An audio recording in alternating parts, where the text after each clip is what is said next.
What if I told you Toyota just did what no other car company could? They have revealed a next-generation aluminum-ion battery that delivers a jaw-dropping 1,000-mile range and can fully charge in just 5 minutes. Let that sink in. No more range anxiety, no more waiting hours at charging stations, and no more excuses.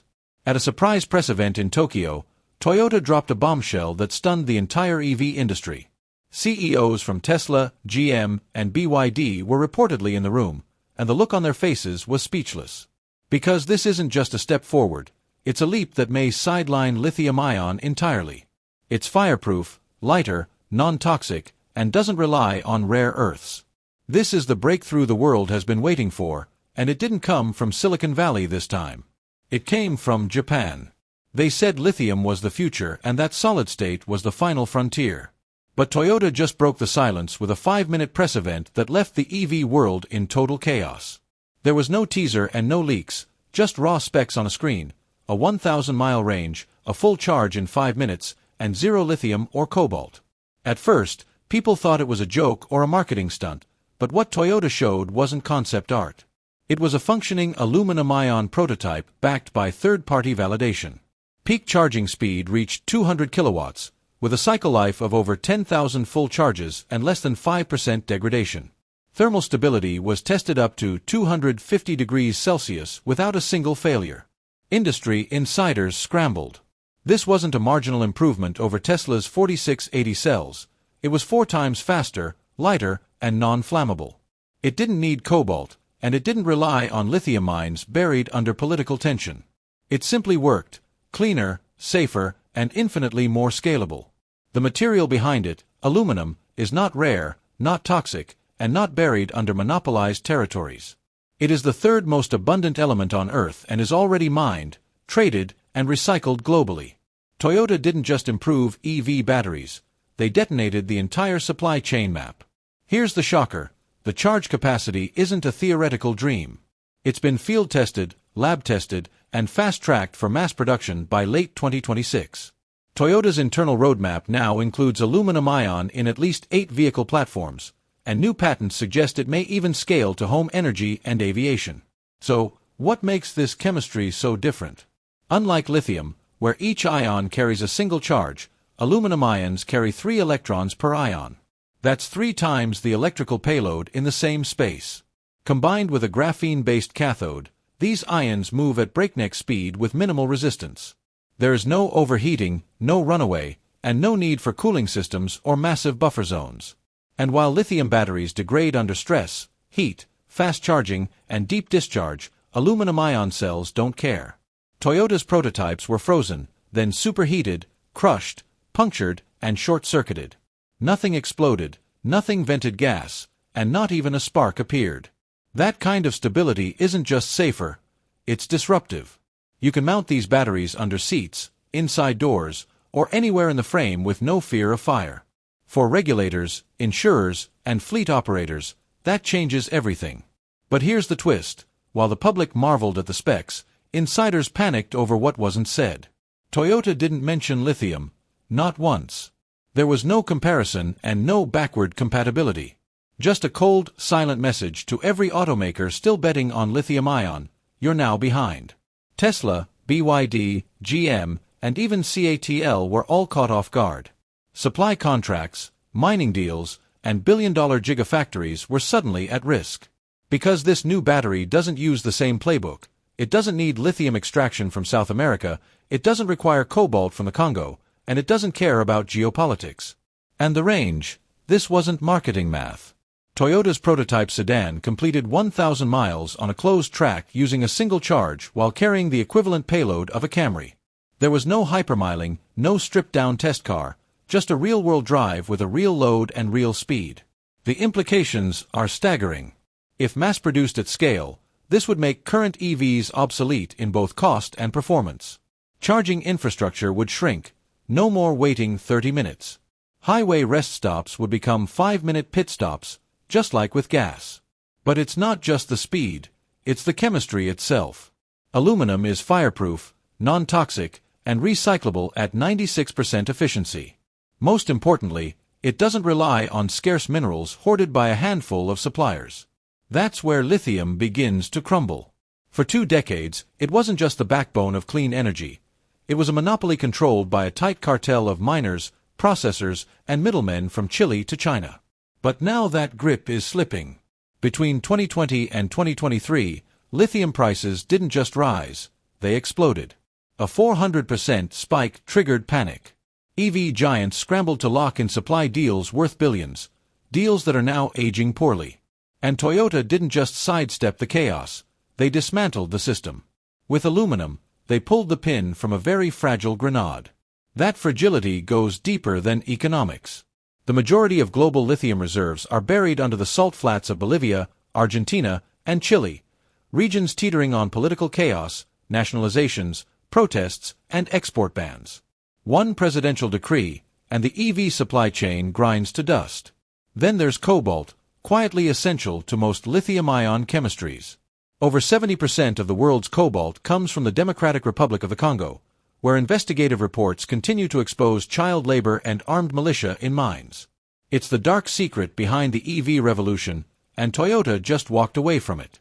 Aluminum doesn't carry that stain. It's mined globally, traded cleanly, and recycled almost infinitely. Toyota's pivot could reduce lithium demand by 30% in the next 10 years. That's not a forecast, that's an economic collapse waiting to happen, one that lithium giants are praying doesn't come true. But while lithium is cracking, oil is panicking. The fossil fuel lobby has seen battery hype before, but not like this, not with specs that directly outmatch combustion. For decades, range was the last stronghold of the gas engine. But a 1,000-mile battery with a 5-minute recharge isn't competition, it's a decisive advantage. Internal combustion vehicles can't evolve their way out of this. An aluminum-ion Toyota Camry would leave even a gas-powered Lexus in the dust, not just in range but in efficiency, weight, and cost per mile. And it's not just the cars, the infrastructure itself is shifting.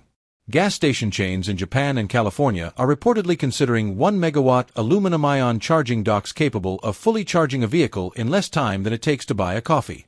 No fumes, no fire hazards, just raw electricity delivered faster than ever imagined. This kind of transition doesn't dent oil, it fundamentally challenges it. Analysts now predict global petroleum demand could drop by 8 million barrels per day by 2035 if aluminum-ion achieves scale. That's more than all of Canada's oil exports wiped out not by regulation but by innovation. And that innovation isn't coming from Silicon Valley anymore. Inside Tesla, sources say Project Helix, an emergency aluminum cell R&D sprint, was activated less than 24 hours after Toyota's reveal. Engineers are being moved off other projects to focus on battery chemistry full-time. The threat is real, and it's rising fast. Meanwhile, in China, CATL and BYD are scrambling to retain control of a supply chain they thought they owned. Aluminum cuts them out. It erases the leverage they built with lithium dominance. Their executives are in emergency sessions, pushing for patents and prototypes, anything that could slow Toyota's momentum. The U.S. Department of Energy, caught flat-footed, has reopened archived aluminum-ion research from the early 2010s, research it quietly shelved in favor of lithium. Now those dusty blueprints are being revisited under full lockdown, and new patents are being filed at a record pace. It may be too late, but the tech race is no longer about who got there first, it's about who survives the shift. In Japan, the reaction was even more telling. Media outlets dubbed Toyota's announcement the Tech Pearl Harbor of the auto world, an ambush so precise and disruptive it instantly reshuffled alliances. Companies that once laughed off Toyota's slow EV adoption now crawled back to the table, scrambling for licensing deals. Even Elon Musk, who never wants to play defense, tweeted just 2 words after the reveal, "Didn't expect that." No context, no bravado, just silence. Because deep down, he knows this wasn't a press event, it was a declaration of war, and the war had already begun behind closed doors. Venture capitalists pulled back overnight, terrified by the sudden shift. Startups once valued in the billions found their long-range lithium bets evaporating. Their technology suddenly looked over-engineered, overcomplicated, and 2 years too late. The industry's fragile ecosystem was cracking, and only the strongest would survive the fallout. Even legacy giants weren't safe. Ford, GM, and Volkswagen had each invested heavily in lithium infrastructure. Billions poured into factories, battery partnerships, and supply deals across Chile, Australia, and China. Now, every executive boardroom had one question on repeat: did we just lose the future to Toyota? Investors weren't waiting for answers. BYD's stock dropped 6% in a single day after Toyota's aluminum roadmap leaked. GM's EV division canceled 2 product unveilings, citing battery strategy revisions. Hyundai Kia was already in talks with Toyota for licensing rights, discreet, off-record, but urgent. Everyone knew what was coming. No one wanted to be last to pivot. And yet, for Toyota, this wasn't about first-mover advantage. It was about total dominance. Their 2026 lineup now included 8 aluminum-powered models, from city hatchbacks to full-sized SUVs. Each one promised lower weight, faster charging, and ranges that humiliated everything on the market. They weren't catching up to Tesla, they were leapfrogging the entire field. But that leap came with a twist: infrastructure. Current EV networks weren't built for this. Superchargers and CCS stations topped out at 350 kilowatts, fast for lithium, but for aluminum-ion, it was like trying to funnel a tsunami through a garden hose. Toyota's new chemistry demanded megawatt-level throughput. So the world's entire charging infrastructure faced an ultimatum: upgrade or die. Power companies, station operators, and government agencies began sketching emergency plans.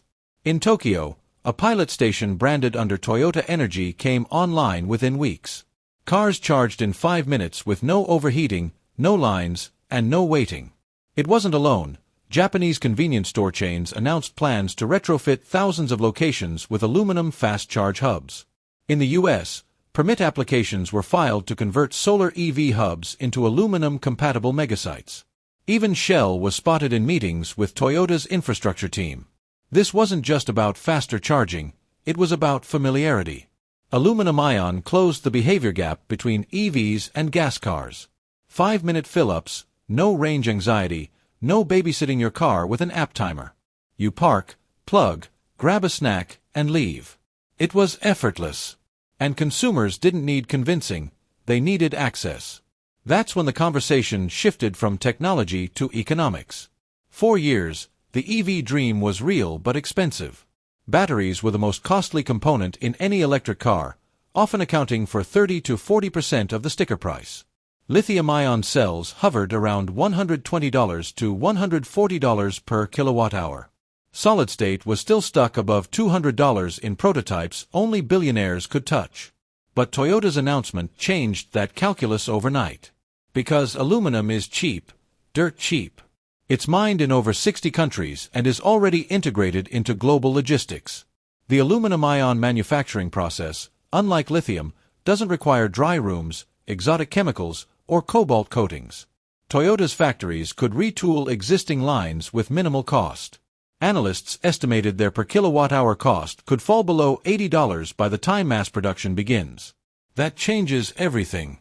An aluminum-powered Toyota Corolla could sell for under $25,000 with 1,000 miles of range and a 5-minute charge time. That's not a premium EV, that's a category killer, a product that makes everything else feel outdated the moment you test drive it. The affordability doesn't stop at retail. Maintenance drops sharply. No liquid cooling systems, no thermal management modules, and no explosion risk. Battery degradation is so minimal that Toyota plans to offer a 20-year warranty on certain models. 1 car, 2 decades, 0 battery replacements. Even recycling becomes a strength. Lithium battery recycling is expensive, dirty, and inefficient, barely breaking even. Aluminum, by contrast, recycles at 96% recovery with almost no energy loss. Toyota's internal projections suggest they could achieve full battery circularity by 2030. And the final piece: scalability. While competitors rush to secure rare metals, Toyota's supply chain is eerily calm. Smelters, casting facilities, and aluminum foundries already exist in almost every industrial nation. No new mines, no environmental lawsuits, no geopolitical drama, just a familiar metal used in an unfamiliar way, scaling faster than anything before it. Suddenly, it wasn't just about electric vehicles anymore. It was about economics, grid storage, shipping, and aviation. Entire industries now peered into Toyota's playbook, trying to decode the battery that made lithium obsolete. And as Toyota ramped production behind silent factory gates, One question echoed louder than ever across the global automotive battlefield. Who's next to fall? Because this wasn't just an industrial pivot, it was a moral reckoning. Toyota's aluminum-ion didn't just outperform lithium, it sidestepped its darkest legacy. No flaming mines, no child labor, no groundwater collapse. This battery was fast, cheap, and powerful without the human cost. For decades, the dirty secret of clean energy was its own pollution. Lithium mining scarred salt flats across South America, drained precious water supplies, and displaced communities. Cobalt extraction in the Congo came with a human cost: child labor, toxic waste, and unregulated pits visible from satellite images. But aluminum tells a different story. It is extracted without brine evaporation or chemical slurry, mined in over 60 countries without cartel control, and is non-toxic and non-explosive. Toyota's aluminum-ion battery didn't just eliminate rare earth dependencies, it erased the environmental red flags completely. There was no thermal runaway, no chance of fires, explosions, or off-gassing. It didn't leak, swell, or ignite under pressure. In safety tests, even when punctured, the pack remained inert and cold to the touch. Fire departments wouldn't need special hazmat units anymore. Insurance costs dropped. Regulatory approval sped up. Everyone from recyclers to regulators had one response: finally. And unlike lithium, aluminum's second life is effortless. No chemical stripping, no high heat smelting, and no unrecoverable loss. Toyota's recycling system recaptures over 96% of usable materials from each cell with almost no emissions. The battery doesn't just last longer, it comes back cleaner again and again. The knock-on effect: EV production emissions drop by over 40%. Suddenly, the argument that EVs were just coal-powered cars collapses. In life cycle analysis, aluminum-ion beats lithium, fuel cells, and even some hybrids across the board. For governments pushing for carbon neutrality, Toyota didn't just offer a car, they offered a shortcut. And yet, this battery was never meant to stop at cars. Toyota had bigger plans. Hidden within patent filings were quiet mentions of aluminum-ion scalability, not just for vehicles, but for the grid. Stationary energy storage has long been the Achilles heel of solar and wind. Lithium packs are expensive, volatile, and degrade quickly under constant cycling. But aluminum-ion thrives under load. It doesn't mind deep discharges and can sit dormant for months or pump power for years.